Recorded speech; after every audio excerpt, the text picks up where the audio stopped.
I left my entire world behind for the man I loved, only to discover undeniable proof on his phone of an affair with a woman 15 years his senior.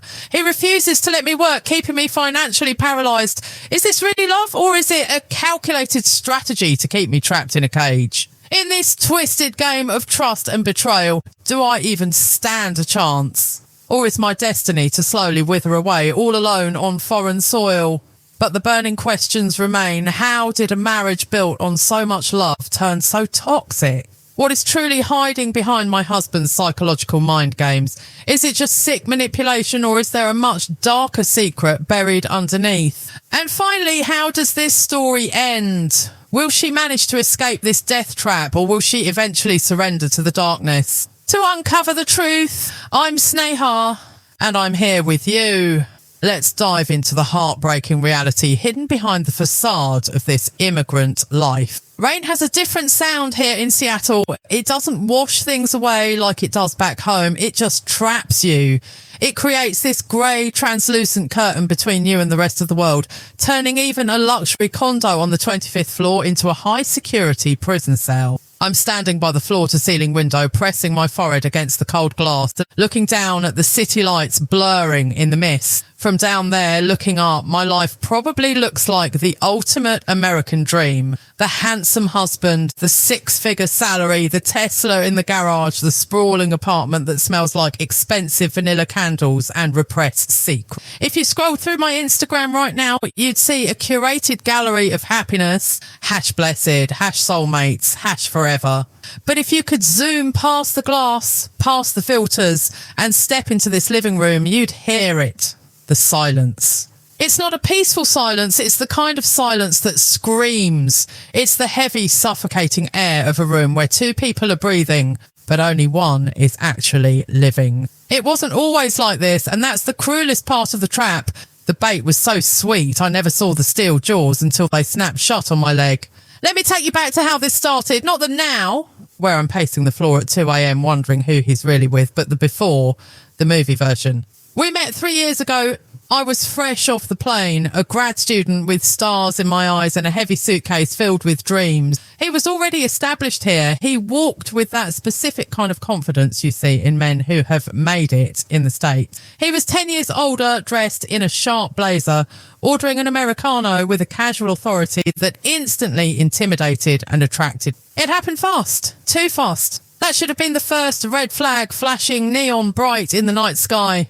But when you're lonely in a new country and someone looks at you like you're the only person in a crowded room, you don't see red flags, you see fireworks. He was charming, intoxicatingly so. He knew exactly what to say to make a girl from a conservative background feel seen, yet protected. We went on long drives up the coast, the ocean crashing against the cliffs, the wind in our hair. He would hold my hand across the console of his car and talk about our future. He didn't say, I want to marry you. He said, I can't wait to build an empire with you. It felt like destiny. He was the hero of the story I had been writing in my head since I was a teenager. My family back home was ecstatic. He settled in the US. He's a good boy. You're so lucky, Sneha. Lucky, that word haunts me now. We got married within 6 months. It was a whirlwind of gold jewellery, red saris and signatures on immigration papers. I remember standing at the altar looking into his eyes thinking I had won the lottery. I didn't know I was signing a deal with a stranger. The first few weeks of marriage were perfect, almost aggressively perfect. He would bring me flowers for no reason. We cooked a dinner together, laughing over burnt toast. He would pull me close and whisper that he never thought he could be this happy. I believed him. God, I believed him with every fibre of my being. But then the honeymoon phase didn't just fade, it shattered. It started subtly like a crack in a windshield that you don't notice until it spreads. About 3 months in, the conversation started to dry up. We would sit at the dinner table, this beautiful mahogany table we picked out together, and the only sound would be the scraping of forks against porcelain. I would try to ask about his day, about his work, and I'd get monosyllabic grunts in return. Fine, busy, tired. I told myself it was just stress. Life in America is a grind. Everyone says that. He's working hard for us, I reasoned. I became the dutiful wife. I made his favourite meals. I kept the house spotless. I tried to be the peace he came home to. But then came the phone. In the beginning, his phone was just an object. It would sit on the table, face up, buzzing with notifications he'd ignore to look at me. But slowly the phone became a third person in our marriage, a silent, glowing mistress. He started taking it everywhere, to the bathroom, to the kitchen, to get a glass of water. Even when he slept, it was tucked under his pillow, like a weapon he needed within reach. If we were sitting on the couch watching Netflix, the phone was always face down. Always. One night, about 6 months into the marriage, I playfully reached for it to check the time because mine was charging in the bedroom. His reaction was visceral. He lunged. He didn't just grab it. He snatched it with a speed that made my heart jump into my throat. His eyes, usually warm and brown, flashed with something cold, something predatory. "Don't touch my stuff," he snapped. His voice was low, laced with a venom I hadn't heard before. I froze, my hand hovering in midair. I just wanted to see the time. He blinked, and just like that, the mask slipped back on. He laughed, a nervous, hollow sound. "Sorry, babe, work stuff, high security. You know how it is with clients. I'm just stressed." He pulled me into a hug, kissing my forehead. "I love you. I'm sorry." I hugged him back, but my body remained stiff. A chill ran down my spine that had nothing to do with the air conditioning. That was the moment, the exact second the seed of doubt was planted. It wasn't just work stuff. I knew it. A wife knows. From that night on, the dynamic shifted. I started watching him, not out of love, but out of suspicion. I noticed how his mood would swing wildly. One minute he was the loving husband, the next he was distant, cold, staring at his screen with a half smile that wasn't meant for me. And the drinking. He always liked a drink or two.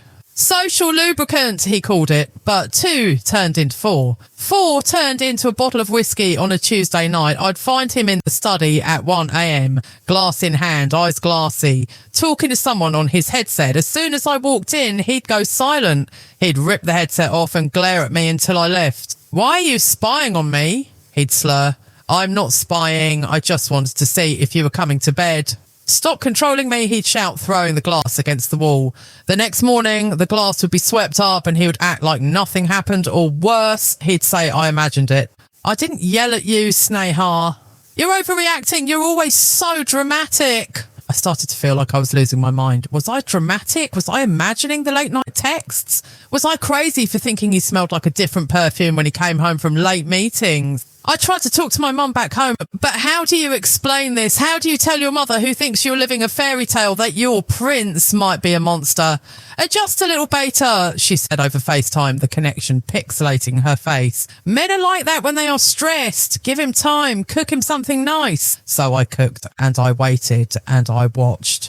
I am trapped in this loop of psychological warfare. I walk on eggshells in my own home, afraid that breathing too loud will set him off. I've become a ghost in this penthouse. I drift from room to room, touching the expensive furniture, wondering when I stopped being a person and started being just another possession he owns. But tonight feels different. The air in the apartment is heavy, charged with static electricity. He came home early, which never happens. He was agitated, pacing around the living room, checking his watch every 30 seconds. He poured himself a drink, straight vodka, no ice, and downed it in one go. Then he did something he never does. He went to take a shower and he left his iPad on the coffee table, unlocked. I'm standing by the window now looking at the rain, but my entire consciousness is focused on that device sitting 10 feet away from me. It's glowing softly, the screen dimming but not yet dark. My heart is hammering against my ribs like a trapped bird. Thump, thump, thump. It's so loud. I'm afraid he can hear it over the sound of the running water in the bathroom. I know I shouldn't look. I know that whatever I find on that screen is going to hurt me. It's going to shatter whatever fragile illusion of a marriage I have left. Ignorance is bliss, right? If I don't look, I can pretend. I can wake up tomorrow and make coffee and pretend we're okay. But the gut feeling, that primal instinct in the pit of my stomach, it's screaming at me. Look now. The shower water is still running. I have maybe 5 minutes, maybe less. I turn away from the window. The reflection of the city lights fades from my eyes, replaced by the pale blue light of the iPad. I take a step toward it, then another. My legs feel heavy, like I'm moving through water. My hands are trembling. I reach the coffee table. I look down. The screen is open to iMessage. And there it is, a name I don't recognise, a thread of messages that seems to go on forever. I shouldn't read it. I really, really shouldn't. But my finger is already hovering over the glass. The shower stops. Silence falls over the apartment again. I freeze. The water had stopped running. That silence was the loudest noise I had ever heard. It wasn't empty, it was heavy, suffocating, like the air in a room right before a bomb goes off. I had seconds, maybe 10, maybe 5. My heart was beating so hard I could feel the pulse in my fingertips as I touched the cold glass of the iPad. My finger hovered over the message icon. My brain was screaming at me to run, to put it down, to walk away and pretend I was just admiring the view of the rainy Seattle skyline. But my gut was already mourning. I tapped the screen. The thread opened instantly. The contact name was saved simply as S. No last name, no emoji, just S. My eyes scanned the last few bubbles of text, desperate to find something innocent. Maybe S was a colleague. Maybe S was a college buddy. Maybe they were talking about stocks or football or the weather. But the first message I read made the floor drop out from under me. I miss the way you smell. Last Tuesday was intense. Does she suspect anything? The timestamp was from yesterday afternoon while I was at the grocery store buying ingredients for his favourite biryani. I felt the blood drain from my face so fast I got dizzy. I gripped the edge of the coffee table to steady myself, but my stomach churned, a violent wave of nausea rising up my throat. I shouldn't scroll up. I really shouldn't. I scrolled up. It was a catalogue of betrayal. Months of it. Not just text, but photos, selfies of a woman, and not just any woman. I froze. I knew that face. It took my brain a moment to process the impossibility of it. It was Sonia, his second cousin, the one who came to our wedding, the one who hugged me and told me, "Welcome to the family, Beta," the one who was at least 45 years old, 15 years older than him. There were messages about meeting up at hotels, messages about how immature I was compared to her, messages where he complained about my cooking, my accent, my need for attention, and she encouraged it. She laughed at me with him. "She's just a kid, baby. She doesn't know how to take care of a man like you. I do." I felt like I'd been punched in the solar plexus. It wasn't just cheating. It was incestuous, mocking, cruel. It was a complete dismantling of my dignity. Garik. The bathroom door handle turned. Panic, hot and electric, shot through my veins. I didn't have time to close the app. I didn't have time to put the iPad back exactly how it was. I just stood there, frozen, the damning device glowing in my hand like a piece of radioactive waste. He walked out. A towel was wrapped low around his waist, steam billowing out behind him like fog. He was drying his hair with a smaller towel, humming a tune. He looked so relaxed, so clean. He looked up and saw me. The hum died in his throat. For a second, we just stared at each other. The rain battered against the window pane and tap, tap, tap, keeping time with the thudding of my heart. He looked at my face, pale, horrified, tear-stained, and then his eyes dropped to the iPad in my hands. The change in his demeanour was instantaneous. The relaxed husband vanished. His jaw tightened. His eyes narrowed. "What are you doing?" His voice wasn't loud and it was terrifyingly calm. I couldn't find my voice. I held the iPad up, the screen facing him. The text from Sonia was still bright on the display. "Who is S?" I whispered. My voice cracked, sounding like broken glass. Why are you talking to Sonia? Like this?" He didn't move. He didn't rush to grab it. He just stood there, water dripping from his hair onto his shoulders, calculating. I could see the gears turning behind his eyes. He was assessing the damage, figuring out which play to run. "Sneha!" he started, taking a step toward me. "Don't!" I shrieked, stepping back. "Don't come near me! You are sleeping with your cousin. You're sleeping with Sonia while I'm here, while I'm cooking your dinner. It's not what you think," he said, holding his hands up. The classic line, the cliche. "I read the texts!" I screamed, the tears finally spilling over, hot and angry. "I saw the pictures. You said I'm immature. You said I don't know how to take care of you. How could you? We've been married for 6 months. I threw the iPad onto the couch. It landed with a soft thud. I felt dirty. I wanted to scrub my skin off. I wanted to pack my bags and run to the airport. But then he did something I didn't expect. Oh, he didn't get angry. He didn't yell. He crumbled. He dropped to his knees right there on the rug. He put his face in his hands and started to sob. Not just cry, sob. Shoulder shaking, guttural sounds of distress. It was a performance worthy of an Academy Award, but in that moment, in my naive 23-year-old heart, it looked like remorse. I'm so sorry, he choked out. Oh my God, Sneha, I am so sorry.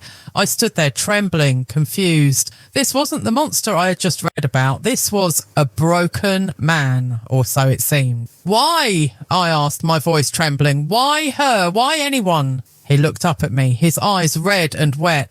I was weak. It happened before you came here. We have a history. She manipulated me, Sneha. She knows I'm lonely here. She knows the pressure I'm under. He crawled towards me on his knees, reaching for my hand. I pulled away, but he grabbed the hem of my pajamas. She's older, he pleaded. She groomed me. I tried to stop it. I swear I tried. But when I got stressed, I just fell back into old habits. It meant nothing. You have to believe me. It was just physical. A mistake. A sick, stupid mistake. A mistake, I scoffed, though my resolve was already wavering. You talked about me. You made fun of me. I was trying to get her off my back. He lied effortlessly. I said what she wanted to hear so she wouldn't be jealous of you. I love you, Sneha. You are my wife. She is nothing. He buried his face in my stomach, hugging my legs. Please don't leave me. I'll die without you. You're the only good thing in my life. If you leave, I have no one here. I'll kill myself, Sneha. I swear to God, I can't live with this guilt. That sentence, I'll kill myself. It was the ultimate weapon. It froze me. I was a girl from a good family, raised to be a fixer, a nurturer. The thought of being responsible for someone's death, even someone who had hurt me, was paralysed. I looked down at him. He looked so small, so pathetic, and my mind was a war zone. Half of me was screaming, run! He's a liar! He's a cheater! The other half, the part of me that was terrified of being alone in a foreign country, the part of me that dreaded the shame of a failed marriage, the part of me that still remembered the way he looked at me on our wedding day, was whispering, maybe he's telling the truth. Maybe he's a victim too. I don't know what to do, I said, my voice barely a whisper. He stood up then, wiping his eyes, and gently took my face in his hands. Give me one chance, just one. I'll block her. I'll never speak to her again. I'll delete everything. We can start over, please, baby, for us. He kissed my forehead, then my eyelids, then my lips. I didn't kiss him back, but I didn't push him away either.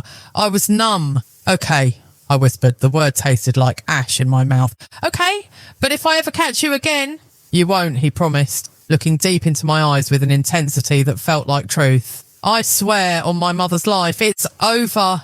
He pulled out his phone right then and there. He blocked Sonia's number. He deleted the thread. He showed me the screen. See, gone, she's dead to me. We went to bed that night in silence. He fell asleep almost immediately, his arm thrown over his eyes. But I lay awake. I stared at the ceiling, listening to the rain that hadn't stopped. The trust was gone. It wasn't just broken, it was pulverised. I had forgiven him with my words, but my body was rejecting him. Every time he shifted in the bed, I flinched. I kept thinking about the texts. The wife doesn't suspect a thing. He was right, I hadn't suspected a thing. And that was what terrified me the most. If he could lie so perfectly, if he could smile at me over dinner while planning a rendezvous with his cousin, what else was he capable of? And why did Sonia say I didn't know how to take care of him? What did that mean? As the hours ticked by, 3 a.m, 4 o'clock a.m, a cold realisation settled in my bones. I had just opened Pandora's box. I had closed the lid, yes, I had accepted his apology, but the demons were already out. I thought the affair was the problem. I thought Sonia was the villain of this story. I didn't know yet that Sonia was just the tip of the iceberg. I didn't know that by forgiving him, I hadn't saved my marriage. I had just signed a permission slip. I had taught him that there were no consequences for his action. I had shown him my threshold for pain, and he had taken note. The next morning, the sun came out. He made me pancakes. He kissed me goodbye before work. He acted like the perfect husband. But as I sat alone in that big silent apartment sipping my coffee, I picked up my phone. I didn't check Instagram. I didn't call my mum. I downloaded a hidden app, a voice recorder, and then I started looking at the credit card statements. The happy ending of chapter 2 was a lie. I was no longer the starry-eyed bride. I was becoming a detective in my own life. And what I was about to find in the coming months would make the affair with Sonia look like a nursery rhyme. Because while I was busy watching the front door, looking out for Sonia, I didn't realise the real danger was already inside the house, downloading Snapchat, opening new accounts and pouring himself another drink. Peace. That was the drug he fed me for the next 3 weeks, and like an addict, I swallowed it whole. After the Sonia incident, as I started calling it in my head, he became the husband of the year. He was attentive. He texted me from work just to say hi. He bought tickets for a weekend getaway to a cabin near Mount Rainier. He held my hand in public. For a brief delusional window of time, I thought we had survived the storm. I thought maybe this was the wake-up call he needed. Maybe we are stronger now. But I was wrong. We hadn't survived the storm. We were just in the eye of it. The shift didn't happen with a bang this time. It happened with a slow, creeping rot. It started with a change in technology. Before, he was texting. Texting leaves a paper trail. Texting is evidence. He learned from his mistake with Sonia. He realised that leaving iMessages on an iPad was amateur hour. So he migrated. He moved to the shadows. He moved to Snapchat. Now, for those of you who don't know, Snapchat is a cheater's paradise. Messages disappear after they're viewed. Photos vanish into the ether. Unless you screenshot it, which notifies the other person, there is no proof. It is the perfect ecosystem for a man who wants to live a double life. I first noticed it on a Tuesday night. We were watching a movie and his phone lit up on the coffee table, not with a text notification, but with that little yellow ghost icon. Ding. He didn't grab the phone in a panic like he used to. He was smarter now. He waited. He let it sit there for a solid 5 minutes, acting like he was engrossed in the movie. Then casually, during a dull scene, he picked it up. Just checking emails, he muttered. I watched him from the corner of my eye, and he wasn't checking emails. His thumb wasn't scrolling down. It was tapping, tap, view, tap, reply, tap, send. Who uses Snapchat for email? I asked, trying to keep my voice light. He stiffened. Just for a microsecond, then he chuckled, a dry, condescending sound that made my skin crawl. It's not email, baby. It's the guys. We have a group chat. It's just stupid memes. You wouldn't get it. You wouldn't get it. That became his mantra. That became the foundation of the wall he built between us. The guys apparently sent him messages at 11 p.m. The guys apparently required him to take selfies in the bathroom mirror, flexing his biceps before sending them off. The guys apparently sent him videos that made him smile, that secret, greasy smile I had come to loathe. I knew he was lying, but I had no proof. And without proof, I was just the nagging wife. One evening, I decided to test the waters. We were at a dinner party with some of his friends. Everyone was laughing, drinking wine. I was sitting next to him. He had his phone under the table. I could see the glow illuminating his thigh. I leaned in close to his ear, whispering, "Who are you talking to?" He jumped. He actually jumped, spilling a bit of his red wine on the tablecloth. "Jesus, Sneha!" he snapped, loud enough for the whole table to hear. The conversation around us died instantly. "Stop hovering over me, it's annoying." I felt the heat rush to my cheeks. Everyone was looking at us. His friend's wife gave me a pitying look. "I just asked," I started. "You're always asking." He cut me off, his voice dripping with irritation. "You're always checking, it's suffocating. Can't a guy have 5 minutes of peace without the Spanish Inquisition?" Later in the car ride home, the silence was deafening. I was crying silently, looking out the window. He was driving fast, aggressive, gripping the steering wheel so hard his knuckles were white. "You embarrassed me," he said finally. "I embarrassed you?" I turned to him, incredulous. "You yelled at me in front of everyone because I asked a simple question." "Because you're obsessed," he shouted, hitting the steering wheel. "You're paranoid. Ever since the Sonia thing, you've turned into this detective. It's exhausting, Sneha. It's pushing me away." "I have a reason to be paranoid," I screamed back. "You cheated on me." "That was one time," he roared, "and I apologised. I did everything right. But you just can't let it go." You love playing the victim. You're insecure and you're projecting your insecurity onto me. It's sick. I sat back, stunned. I'm sick? If you trusted me, he continued, his voice dropping to a cold, reasonable tone, you wouldn't care who I was texting. The fact that you care shows that you are the one with the problem, not me. There it was, the pivot, the twist. He took my legitimate pain and turned it into a character flaw. Over the next few weeks, the gaslighting ramped up. He started leaving his phone face up again, challenging me to look, but he had changed his passcode.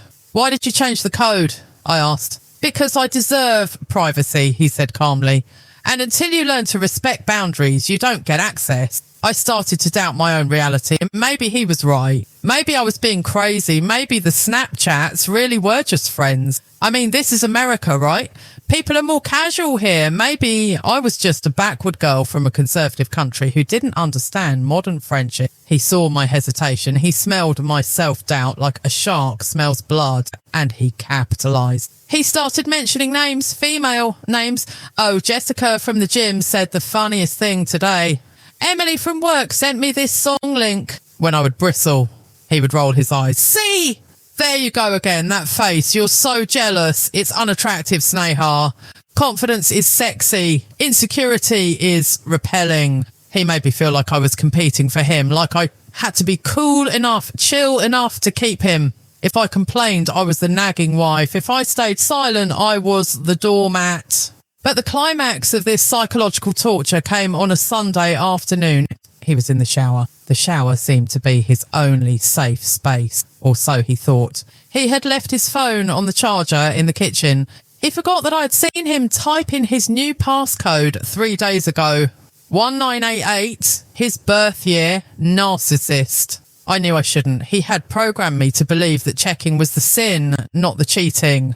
But the intuition was screaming again. I unplugged the phone. I typed in 1988. It unlocked. I went straight to Instagram. My breath hitched. It wasn't just a few messages. It was an industrial scale operation. His DMs were flooded. There were at least 20 active conversations. I clicked on one. A girl named Ashley. She looked young, maybe 21. Him. Your stories are fire today. Her. Haha, thanks, Daddy. Him. I wish I was there to help you with that sunscreen. I felt sick. I clicked back. Another one. A girl named Priya. Him. My wife doesn't understand me like you do. She's so traditional. It's boring. Tears blurred my vision. He was using me. He was using our marriage as a sob story to pick up women. He was painting me as the villain, the traditional boring wife, to get sympathy and validation from strangers. And then I found the worst one. It was a group chat with 2 of his male friends. They were sharing photos of women. And then I saw a photo of me. It was a picture he had taken of me sleeping, mouth slightly open, looking unglamorous. Him. The warden is asleep. Finally, some peace. Time to hit the bottle. Girlfriend 1. Hello, she's still on your case? Him. Bro, she's psychotic. I need an escape. He was mocking me to his friends. He was calling me the warden. I was shaking so hard the phone almost slipped from my hand. I heard the water turn off upstairs. Panic, pure unadulterated panic. I locked the phone. I put it back on the charger. I ran to the living room and grabbed a book, pretending to read. My heart was thumping so loud I couldn't hear my own thoughts. He came downstairs, toweling off his hair. He walked into the kitchen. He picked up his phone. He paused. He looked at the phone. Then he looked at the charger cord. Then he looked at me in the living room. He knew! He walked into the living room, a dark cloud forming over his face. Did you touch my phone? I looked up, trying to keep my face neutral. No, why? The cord, he said, pointing to the kitchen. It was moved. It was facing the wall. Now it's facing the counter. His attention to detail was psychopathic. I bumped it when I was getting water. I lied. He stared at me. His eyes were like black holes. He didn't believe me, but he didn't have proof either.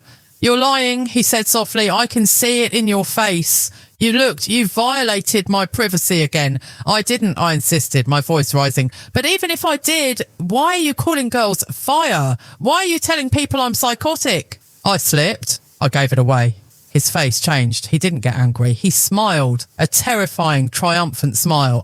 Aha, he said, pointing a finger at me. So you admit it. You did snoop. That's not the point. I stood up, throwing the book down. The point is you're flirting with 20 different women. You're mocking me to your friends. You're calling me a warden.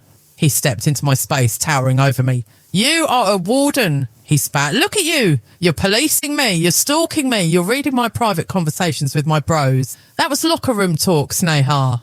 Men talk like that. It means nothing. But you violating my trust, that means everything. You're cheating on me, I screamed, pushing his chest. He grabbed my wrists, not hard enough to bruise, but hard enough to hold me in place. I am talking to people, he hissed. I haven't slept with any of them. I haven't met any of them. It's online. It's fantasy. It's harmless. But you are making it real. You are the one destroying this marriage, not me. How can you say that? I sobbed, struggling against his grip. You're hurting me. I'm hurting you, he laughed, releasing my wrists with a shove. You're hurting yourself. You're looking for pain. You go digging in the trash and then you cry when you get your hands dirty. If you just stop looking, we would be happy. I treat you like a queen. I pay for everything. You live in a luxury apartment and all you do is complain and spy. He walked to the liquor cabinet and poured a drink. I'm done with this conversation, he said, taking a sip. You're acting crazy. Go to your room and calm down. When you're ready to apologise for invading my privacy, come talk to me. I have to apologise, I stammered, my brain short-circuiting. Yes, he said, not even looking at me. You broke the rules. You broke the trust. Again. He turned on the TV and sat down, dismissing me like I was a naughty child. I stood there for a moment, totally paralysed. My reality was fracturing. I had seen the evidence. I had seen him flirting, mocking, betraying. And yet standing there in that living room with him so calm and me so hysterical, I felt like the villain. Was I crazy? Was this just American culture? Was I being too demanding? I retreated to the bedroom. I closed the door. I sat on the edge of the bed and stared at my hands. He had done it. He had successfully rewired my brain. I wasn't angry anymore. I was confused. I was ashamed. I felt a sudden desperate need to fix it, to make him stop being mad at me. I didn't want him to leave me. I was scared to be alone. An hour later, I walked back out. He was watching football. I'm sorry, I whispered. He didn't look away from the screen. Sorry for what? For checking your phone, for not trusting you. He took a slow sip of his drink. Then he patted the spot on the sofa next to him. Come here, he said. I sat down. He put his arm around me. It felt heavy, like a yoke. I just want us to be happy, Sneha, he said, kissing the top of my head. Stop looking for problems, and there won't be any. Okay, I said. But as I sat there, leaning against the chest of the man who called me the warden, I felt something inside me die. A little spark of self-respect was snuffed out. I had surrendered. I had accepted the lie.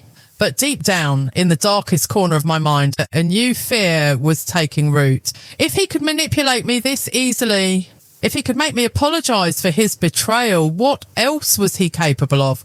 And why did he keep glancing at his watch? He wasn't watching the game. He was waiting for something or someone. I have to go out for a bit, he said suddenly, standing up. But ran out of milk. We had a full gallon in the fridge. Okay, I said, my voice dead. He grabbed his keys. He grabbed his phone. He didn't kiss me goodbye. I watched him leave. The door clicked shut. I knew he wasn't going to the store. And for the first time, I realised that the gaslighting wasn't just to cover up his tracks. It was to keep me paralysed, to keep me in the corner while he lived his real life. I walked to the window. I watched his car pull out. He didn't turn left toward the grocery store. He turned right toward the highway. The game had changed. He wasn't just hiding anymore. He was getting bold. And I was getting dangerous because a woman who has lost her sanity has nothing left to lose. The milk run took 4 hours. When the front door finally unlocked at 2:15 a.m, the sound was like a gunshot in the silent apartment.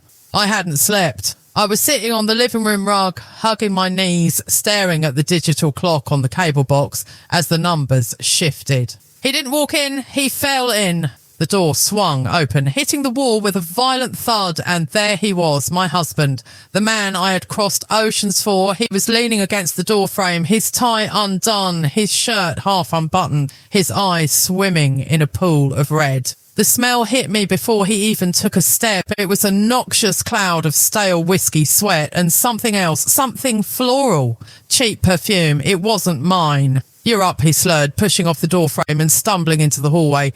He knocked over a decorative vase on the entry table. It shattered. The sound of porcelain exploding on the hardwood floor made me jump, but he didn't even flinch. He just kicked the shards aside. "I was worried," I whispered, standing up. My legs were numb. "Worried?" He let out a harsh, barking laugh. "Or spying? Were you tracking my car, Warden?"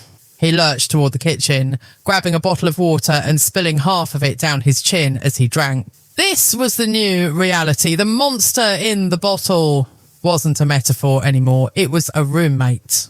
The drinking had escalated from social to survival mode. It wasn't just weekends anymore. It was Tuesday. It was Thursday. It was Sunday afternoon during the football game. He drank like he was trying to drown something inside him, and every time he surfaced for air, he was meaner, crueler.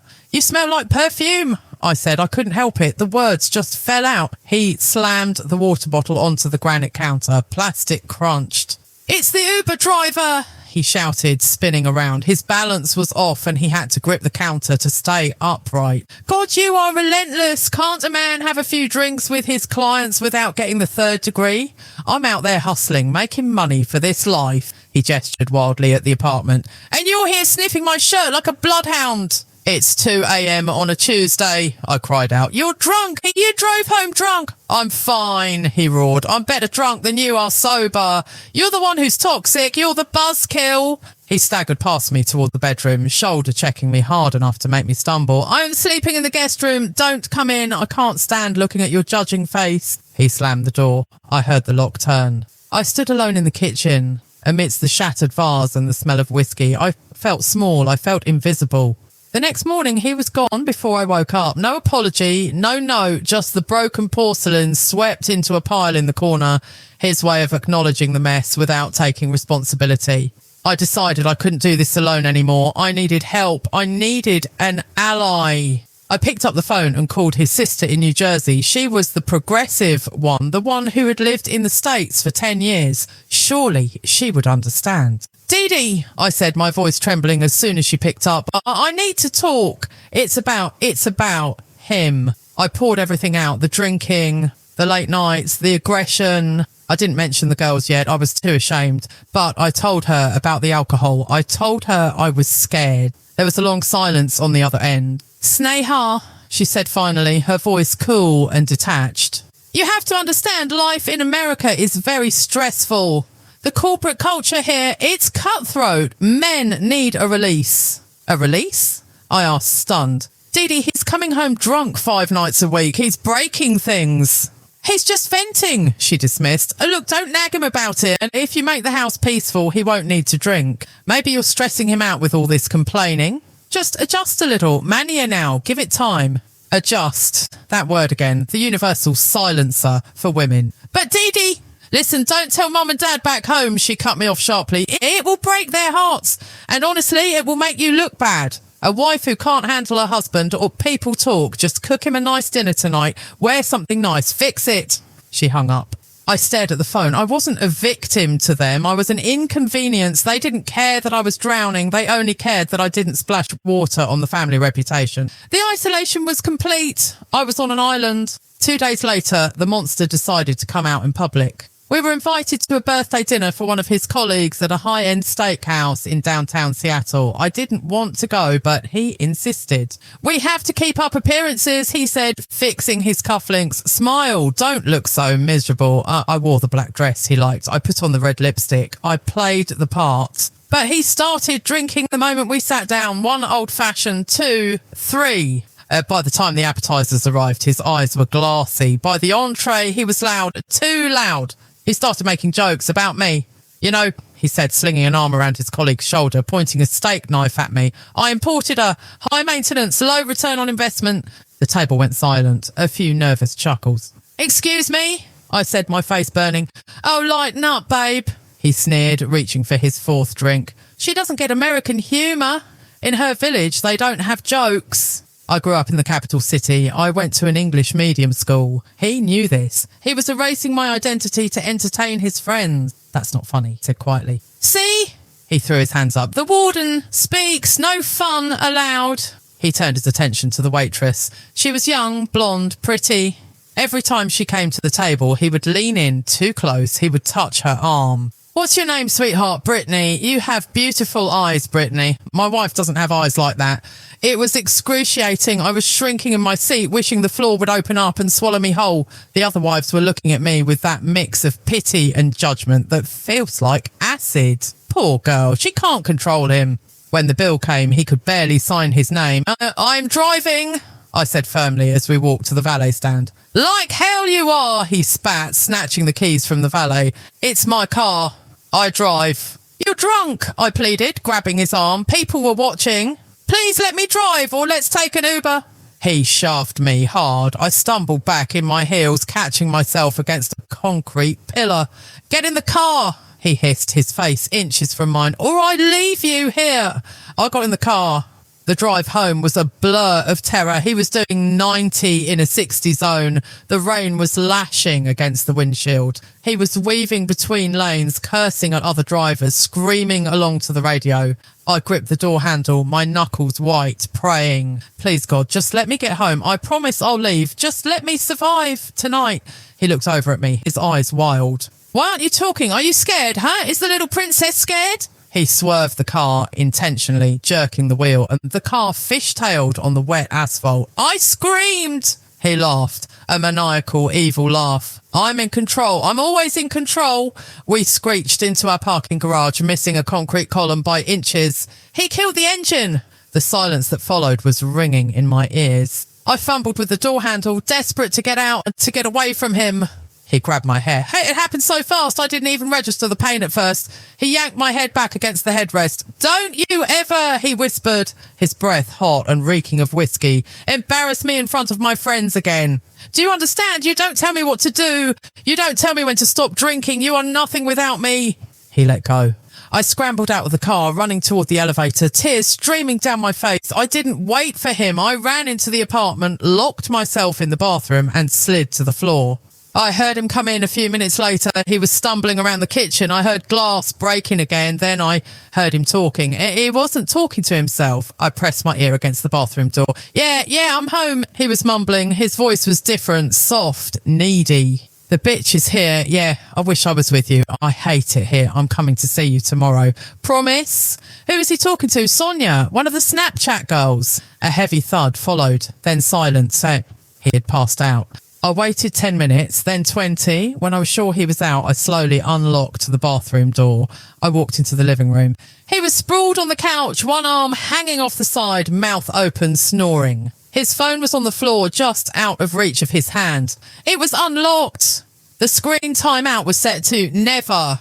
He must have changed it to keep the chat open. I crept closer. My heart was pounding so hard it hurt.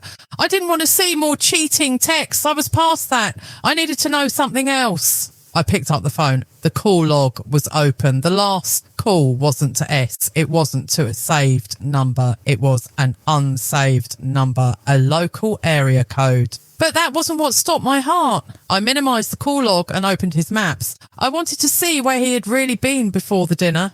The history showed a location he visited 3 times this week. It wasn't a bar, it wasn't an office. It was a residential address, an apartment complex on the other side of the city.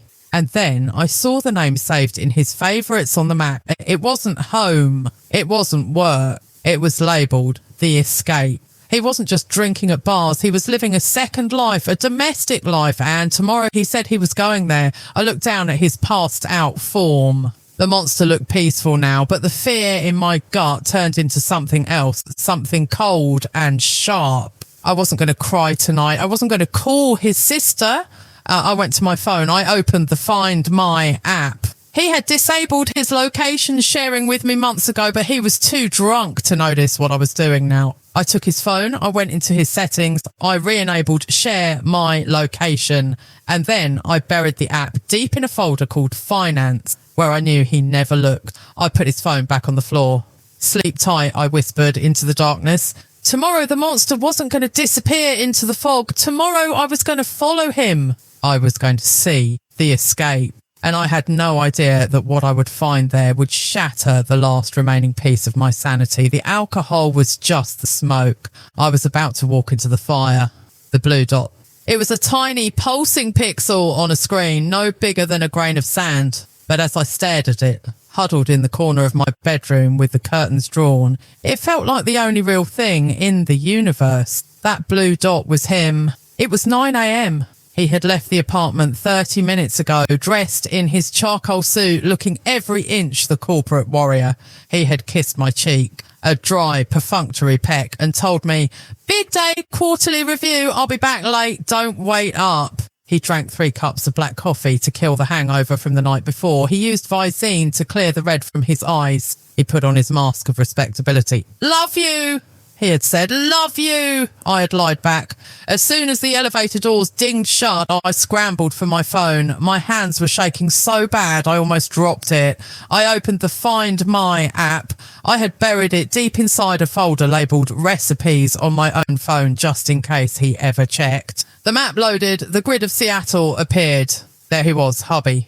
He was moving south on I-5 toward the office. Okay, I thought, letting out a breath I didn't know I was holding. Maybe I'm crazy. Maybe the escape address in his GPS was just an old friend's house. Maybe he really is going to work. I watched the dot crawl along the freeway. It passed the exit for the stadium. It passed the industrial district. And then it happened. The exit for his office came up. Exit 164. The blue dot didn't take it. It kept going. My stomach dropped. It felt like I was on a roller coaster that had just crested the highest peak. He was driving past his work. "Where are you going?" I whispered at the screen. He kept driving south for another 20 minutes. Then the dot veered off the highway. It started navigating through a tangle of suburban streets. This wasn't a business district. This was residential. This was the land of cul-de-sacs, manicured lawns and soccer moms. The dot stopped. It hovered over a street named Willow Creek Drive. He wasn't moving. I zoomed in on the map. The satellite view showed a house, a nice house, a standalone property with a big driveway and a backyard. It was a stark contrast to our cold glass and steel condo in the city. He was there. I couldn't just sit here. I couldn't be the woman who stares at a screen and wonders. I had to know. I had to see it with my own eyes. I threw on a hoodie and a pair of sunglasses. I grabbed my purse. I didn't take my car. He would know if the odometer changed. Or worse, he might have a tracker on it too. I called an Uber. "Where to?" the driver asked, a cheerful guy in his 40s. I looked down at the address on the map. 42 Willow Creek Drive, and please, can you hurry? The ride took 35 minutes. 35 minutes of pure, unadulterated torture. Every scenario played out in my head. Maybe he's meeting a realtor. Maybe he's buying us a house as a surprise. "Stop it, Sneha," a voice in my head hissed. "Stop being naive." He called it the escape. You don't escape to a surprise gift. You escape to a secret. We pulled into the neighbourhood. It was quiet, painfully quiet, the kind of place where people walked their golden retrievers and waved at neighbours. It felt wholesome. It felt safe. "This is it," the driver said, pulling up to the curb. "Wait," I said, ducking down in the back seat. "Don't stop right in front. Pull up a little. Park behind that van." The driver gave me a weird look in the rearview mirror, but he did it. I paid him and got out, pulling my hood up. I felt like a criminal. I was stalking my own husband. I crept along the sidewalk, hiding behind a large oak tree. My heart was hammering against my ribs like a fist. There it was. The house. It was a beige 2-story Craftsman with a porch swing, and there in the driveway was his Tesla, the black Model S.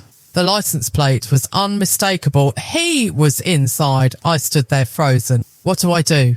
Do I ring the doorbell? Do I scream? Do I throw a rock through the window? No, I needed intel. I needed to know who lived there. I moved closer, stepping onto the neighbour's lawn, trying to get an angle on the living room window. The blinds were open. I squinted. The interior was bright. I saw movement. A figure walked past the window. It was him. He wasn't wearing his suit jacket anymore. His tie was gone. He was wearing a t-shirt I had never seen before. He looked relaxed. He was laughing. He was holding a mug of coffee. Then someone else walked into the frame. It was a woman. She wasn't Sonia. She wasn't the 21-year-old from Instagram. She was normal. She looked to be about his age, maybe a little younger. She had long dark hair tied up in a messy bun. She was wearing yoga pants and an oversized sweater. She walked up to him. She didn't jump on him like a mistress. She didn't look like a secret fling. She fixed his collar. She brushed something off his shoulder. He leaned in and kissed her. It wasn't a passionate movie star kiss. It was a comfortable kiss. A routine kiss. The kind of kiss you give someone you've known for years. I felt like I'd been shot. The air left my lungs, my legs gave out, and I had to grab the rough bark of the oak tree to keep from collapsing into the grass. This wasn't an affair, this was a life. He looked so at ease. In our apartment, he was always on edge, always checking his phone, always stressed. Here? He looked like the man I thought I married 3 years ago. Who was she? I needed to see more. I crept closer, risking exposure. I hid behind a hedge that lined the driveway. I was close enough now that if the window was open, I could hear them. The front door opened. Panic seized me. I ducked low behind the bushes, holding my breath. He walked out onto the porch. The woman followed him. Don't forget to pick up the wine for tonight, she said. Her voice was clear. American accent. I won't, he said. I should be done with the meeting by 6 o'clock. I'll head straight here. The meeting. He was talking about me. I was the meeting. I was the obligation he had to finish before coming home to his real life. Okay, drive safe, she said, and love you. Love you too, he said. He walked to his car. I was trapped. If he backed out of the driveway, his headlights would sweep right over the hedge. He would see me.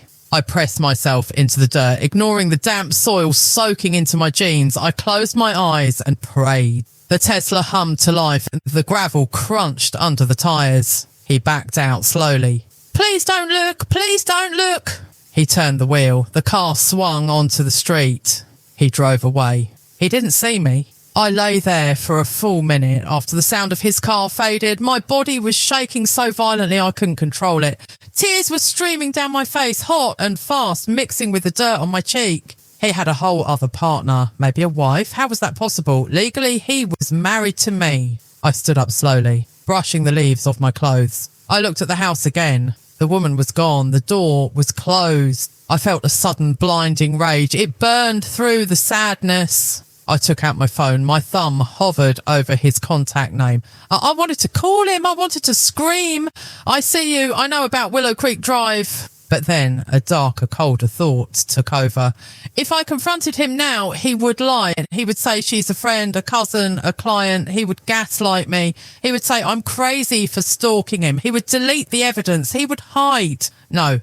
I needed proof, indisputable, court-admissible proof. I needed to know exactly what this was. I looked at the mailbox at the end of the driveway. I looked around. The street was empty. I walked over to the mailbox. It was a federal offence. I didn't care. I opened the metal flap. There was a stack of mail inside. I pulled it out. Bills, coupons, a magazine. I shuffled through them, my hands trembling. Utility bill. Addressed to Mrs. R. Khan. Khan, that was his last name. Mrs. R. Khan. I stared at the name. The letters seemed to swim before my eyes. Mrs. Khan. I was Mrs. Khan. But this was a different first name. Sarah Khan. I dropped the mail. It scattered on the sidewalk. It wasn't just cheating. He was a bigamist, or... My mind raced back to our wedding day, the paperwork, the registry. He had handled everything. He said it was easier because he knew the US system. I had just signed where he pointed. Had I signed a marriage certificate, or had I signed a piece of paper that meant nothing? Was I even his wife? Or was I just a glorified roommate he imported to keep his parents happy back home while he lived his real American life with Sarah? The world tilted on its axis. The sky seemed to turn a sickly shade of grey. I scrambled to pick up the mail, shoving it back into the box before anyone saw. I had to get out of here. I started walking, running. I didn't wait for an Uber. I just needed to put distance between me and that house of lies. As I walked, my phone buzzed in my hand. It was him. I stared at the screen. His face, that handsome smiling face, lit up the display. I answered. I had to play the game. Hello? My voice sounded hollow, like it was coming from underwater. Hey, babe, he said. He sounded cheerful. Just wanted to check in. The meeting is dragging on. My boss is being a pain. I might be a little later than I thought. I stopped walking. I looked down the street where the house on Willow Creek Drive stood, looking so perfect. That's okay, I said. A calm, deadly clarity settled over me. Take your time. Work is important. Thanks for understanding, he said. You're the best. I'll make it up to you this weekend. I know you will, I said. I hung up. I stood on the corner of the suburban street, the wind whipping my hair across my face. He thought he was the player. He thought he was the master of puppets. He thought I was just the naive girl from back home, waiting by the window for her master to return. He didn't know that the girl he left in the apartment had died this morning. The woman standing on the corner was someone else entirely. I wasn't going to cry anymore. I wasn't going to beg. I was going to burn his world to the ground. But first, I needed to know who Sarah was, and I needed to know if I was legally married or if I was just a ghost in the system. I opened my banking app. I checked the joint account. Then I opened a new tab on my browser. Divorce lawyers in Seattle. Bigamy laws in Washington state. How to deport a spouse for fraud. I wasn't the prey anymore. I was the hunter. The apartment was freezing. The thermostat read 72 degrees, but the chill was coming from inside my bones. I was sitting at the dining table, the beautiful mahogany slab that cost more than my father's car back home. In front of me was a laptop, a notepad, and a glass of water that I hadn't touched in hours. I had returned from Willow Creek Drive with a singular mission. I needed an exit strategy. I needed to hire a divorce attorney, a shark who could chew through his lies and get me what I deserved. I needed to expose the bigamy, the fraud, the psychological torture. But as I sat there, clicking through bank portals and credit card statements, the ground beneath me didn't just shake, it dissolved. I had always known he was controlling with money. He called it financial prudence. He insisted on managing the investments, the savings, the bills. You don't need to worry your pretty little head about taxes, he would say, tapping my nose like I was a child. I take care of the heavy lifting. You just enjoy the lifestyle. And I did. I enjoyed the Tesla. I enjoyed the Whole Foods runs. I enjoyed the designer handbags he bought me for anniversaries. I didn't realise those handbags were handcuffs. I tried to pay the retainer fee for a consultation with a top family law attorney in downtown Seattle. It was $500. A small amount for a couple earning his salary. I entered the credit card details, the platinum Amex he gave me, the one with my name on it. Processing transaction declined. I frowned. Maybe I typed it wrong. I tried again. Transaction declined. Please contact your financial institution. My heart started a slow, rhythmic thud against my ribs. I pulled up the banking app on my phone. I had access to view the household expenses account. I logged in. Available balance, $42.50. I stared at the screen. That was impossible. He made six figures. We lived in a penthouse. Where was the money? I started digging deeper. I went into the transaction history.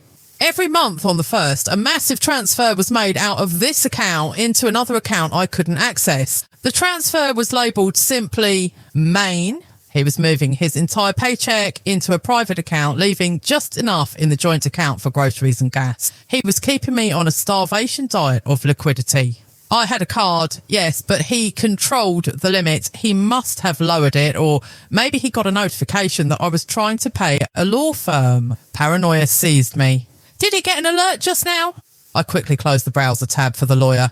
I felt exposed, naked. I needed cash. Real physical cash. If I was going to run, I couldn't use a card he could track. I ran to the bedroom. I went to the walk-in closet.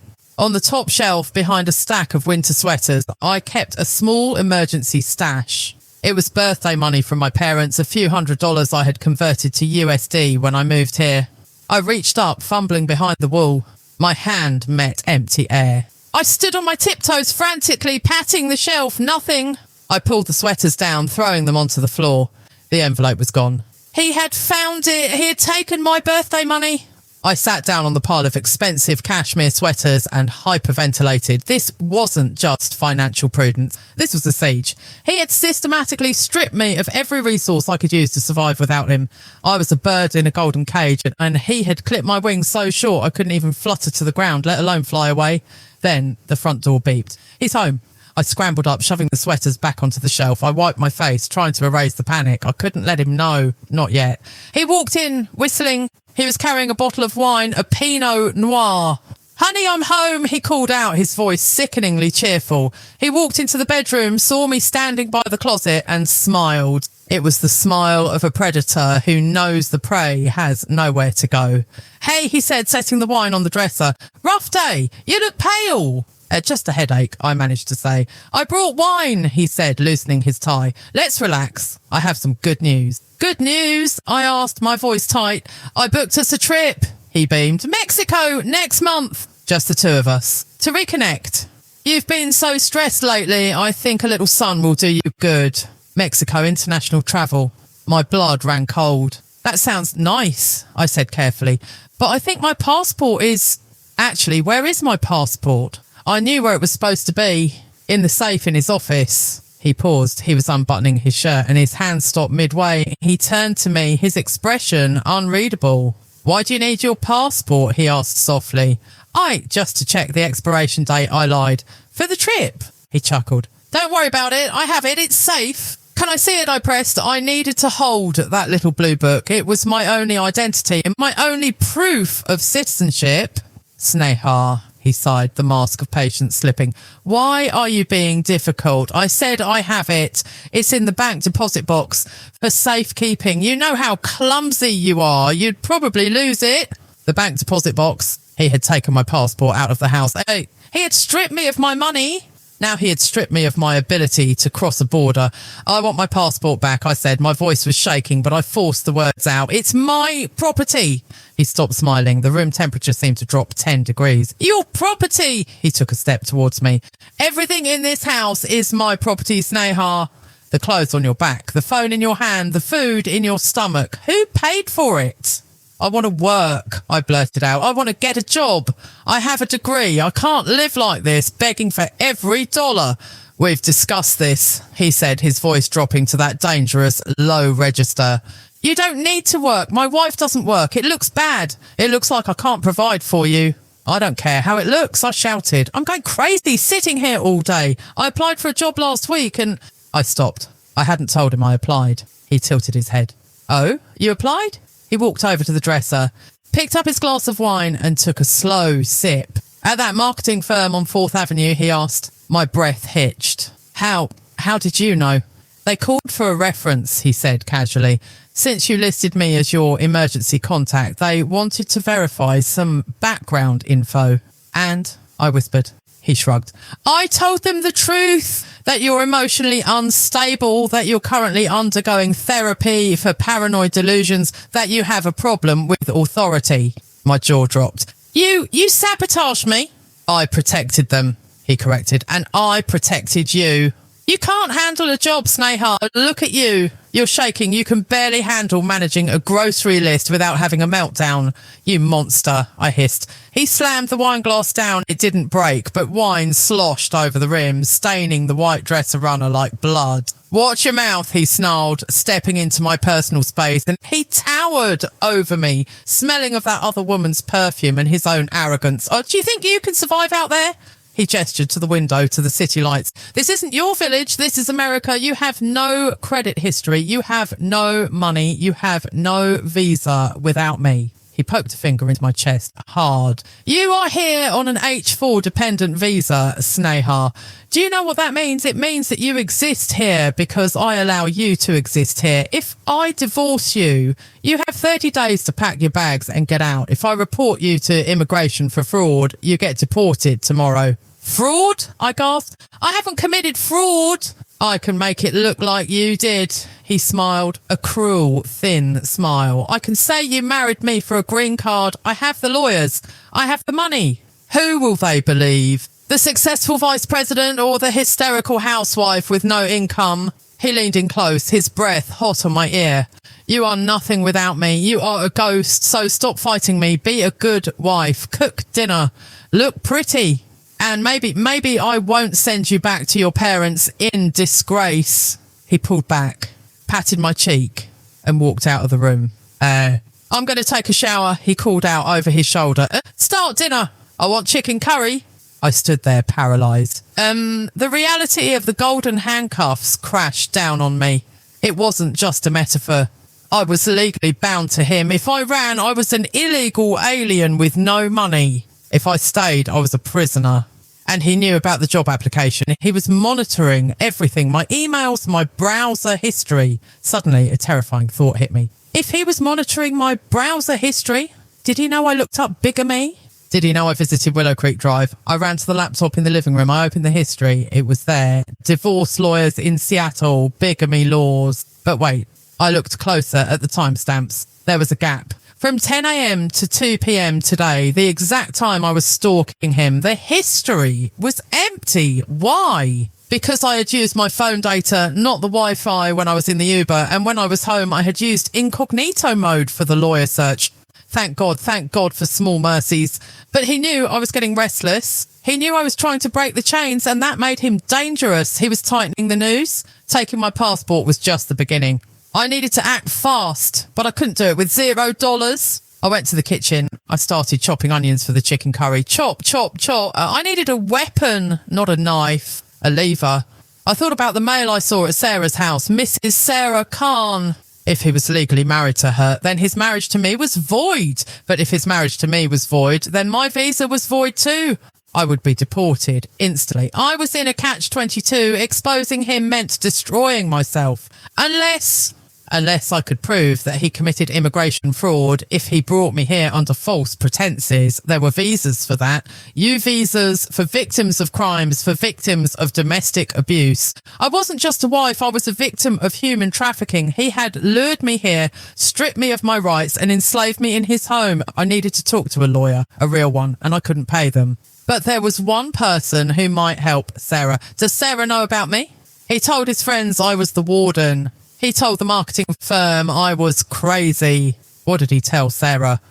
Does she think he goes away on business trips when he comes to see me, or does she think I don't exist? I put the knife down. I had to contact her. It was the nuclear option. It could blow up in my face. She could tell him immediately. But she was a woman and she was a wife. Maybe, just maybe, she didn't know she was sleeping with a monster. I decided to take the risk, but I couldn't call her. I couldn't text her. He would see it. I had to go back to Willow Creek Drive, but not to stalk, to talk. And I had to do it tomorrow because the day after that, he was taking me to Mexico. And I had a sinking feeling that I wasn't coming back from Mexico. Why would he take me out of the country? To reconnect or to abandon me? To take my green card, leave me in a foreign hotel and fly back alone? He had my passport. Once we crossed the border, I was at his mercy. Mexico is the kill zone, I whispered to the onions. I wasn't going to Mexico. I heard the shower stop. I quickly wiped my hands and turned on the stove. The game had shifted. It was no longer about saving the marriage. It was no longer about getting a divorce. It was about survival. I had 24 hours to blow his life apart before he ended mine. The suitcase sat by the door like a coffin. It was a sleek black Samsonite packed with my resort wear. He had packed it himself last night, humming that same tune he always hummed when he thought he had won. He told me he put my passport in his jacket pocket so it wouldn't get lost. Mexico. The word tasted like bile. I knew with the clarity of a person standing on the gallows that I wasn't coming back from Mexico. He wasn't taking me there to rekindle our romance. He was taking me there to discard me. Maybe he'd leave me in a hotel lobby without a dime. Maybe he'd stage an accident on a remote beach. Or maybe he'd just take my green card, burn it in front of me, and fly home to Sarah. It was 8 a.m. I'm heading to the office for a few hours, he said, adjusting his tie in the hallway mirror. He looked handsome, dashing even. The devil usually is. I'll swing back around 4 o'clock to pick you up for the airport. Be ready, babe. He leaned in to kiss me. I didn't flinch. I didn't pull away. I let his lips touch my cheek. It felt like being branded by a hot iron. I'll be ready, I whispered. He smiled, grabbed his keys and walked out. The heavy door clicked shut, the lock engaged. The countdown had begun. I had 8 hours. I didn't waste a second. I didn't cry. I'd cried enough tears to fill the Puget Sound. Now I was running on pure adrenaline. I went to the bedroom and stripped the bed. I wasn't cleaning. I was looking for the one thing he might have missed. I checked the pockets of his old jeans in the hamper. Nothing. I checked the back of the drawer where he kept his socks. And then a miracle. Tucked inside a rolled up pair of gym socks, I felt something hard. A $20 bill and a spare key. Not to the Tesla, he was too smart for that, but a key to the mailbox. It wasn't much, but it was a start. I grabbed my purse. I looked at the diamond ring on my finger, the symbol of my enslavement. I walked out of the apartment. I didn't take the suitcase. I didn't take clothes. I walked out with the clothes on my back, jeans, a hoodie and sneakers. I took the elevator down to the lobby. The doorman, a nice guy named Gary, waved at me. Heading out, Mrs. Khan. Just a walk, Gary, I said, forcing a smile, and I walked 3 blocks to a pawn shop I'd seen 1,000 times but never entered. The bell above the door jingled. The smell of dust and desperation hit me. I pulled the ring off my finger. It left a pale white band on my skin. How much? I asked the man behind the counter. He pulled out a loop and squinted at it. Nice stone, but the market is down. I can give you 400. It was worth 5,000. I knew that. Done, I said, cash. He counted out the bills. $400. It wasn't a fortune, but it was freedom. I called an Uber. Where to? The app asked. I didn't type in the airport. I typed in the address that had been burned into my retinas for the last 48 hours. 42 Willow Creek Drive. The ride felt different this time. Yesterday, I was a ghost haunting the edges of his life. Today, I was the storm making landfall. The driver dropped me off a block away. I walked the rest of the distance. The suburban silence was eerie. A lawnmower buzzed in the distance. A dog barked. It was so normal. It was so American. I stood in front of the beige craftsman house. His Tesla was in the driveway. He wasn't at the office. He was here with her. My plan was risky. It was dangerous, but I had to know the truth before I disappeared. I needed to look Sarah in the eye. I needed to know if she was a co-conspirator or a casualty. I walked up the driveway, my reflection distorted in the shiny black paint of his car. I reached the front door. My hand hovered over the doorbell. If he answers, I'm dead, I thought. He'll drag me into the car. He'll hurt me. But I saw movement in the window, a figure walking to the kitchen. It was a woman. I pressed the doorbell. Ding dong! Footsteps, the lock turned, the door opened. It was Sarah. Up close, she looked tired. She was wearing no makeup, her hair in a ponytail. She held a dish towel in her hand. She looked at me, a stranger in a hoodie, vibrating with nervous energy, with confusion. Can I help you? She asked politely. I took a deep breath. This was the point of no return. Hi, I said. My voice was steady. You don't know me, but I think we have the same husband. Sarah's face went blank. She blinked. Excuse me? My name is Sneha, I said quickly before she could slam the door. I live in the downtown penthouse. I've been married to Rahul for 2.5 years. He's taken me to Mexico today. But he told you he's at a meeting, didn't he? Sarah froze. The colour drained from her face, leaving it ashen. She gripped the doorframe. Who are you? She whispered. I'm his wife, I repeated, and I think you are too. She stared at me. Her eyes darted to the Tesla in the driveway, then back to me. I saw the gears turning, the doubt, the denial, and then the recognition. He talks about a crazy ex sometimes, Sarah said, her voice shaking. He says she stalks him. Are you her? I'm not an ex, I said, pulling out my phone. I opened the photo gallery. I showed her a picture from yesterday, me and him sitting on the couch, him holding a glass of wine. Does this look like an ex? Check the date. She looked at the screen. She saw the timestamp yesterday. She stepped back, stumbling slightly. Come in, she whispered. I stepped into the lion's den. The house was warm. It smelled of cinnamon and coffee. There were photos on the wall, wedding photos. I looked at them. It was Rahul, younger, with more hair, and Sarah. They looked happy. We've been married for 6 years, Sarah said, her voice hollow. She was leaning against the hallway wall for support. He travels for work. He's in consulting. He's gone 3-4 days a week. He's not travelling, I said softly. He's with me in the city. Why? She asked, tears welling up in her eyes. Why would he do this? Because he wants everything, I said. He wants the citizen wife here in the suburbs to look respectable, and he wants the trophy wife in the city to control. I'm on an H4 visa, Sarah. He owns me. He doesn't let me work. He doesn't let me have money. Sarah looked at me with horror. He told me he was investing all our savings. He said the market was volatile. I haven't seen our bank statements in months. He's draining you too, I realised. He's using your money to pay for the penthouse, and he's using my status to feel like a god. We stood there in the hallway, 2 women from different worlds, united by the same betrayal. The silence was heavy, filled with the shattering of 2 lives. And then we heard it, the toilet flush. It came from upstairs. My blood turned to ice. He's here, I mouthed. Sarah nodded, her eyes wide with terror. He said he had a stomachache. He stayed home from the office Footsteps on the stairs, heavy, confident. Babe? Rahul's voice floated down. Who's at the door? Is it the Amazon delivery? He rounded the corner of the staircase. He was wearing sweatpants and a t-shirt. He looked relaxed. Then he saw me. He stopped dead on the bottom step. The silence that followed lasted only a second, but it felt like an eternity. I saw his face transform. The charm, the mask, the husband face. It all melted away. Beneath it was pure, unadulterated rage. What the hell are you doing here? He roared. He didn't look at Sarah. He looked at me. I know everything, I said, my voice trembling but loud. We both know everything, Rahul. The game is over. He laughed. It was a cold, sharp sound. He walked down the remaining steps, moving towards us. The game isn't over until I say it's over, he sneered. He turned to Sarah. Baby, call the police. This is the stalker I told you about. She followed me here. She's dangerous. Gaslighting.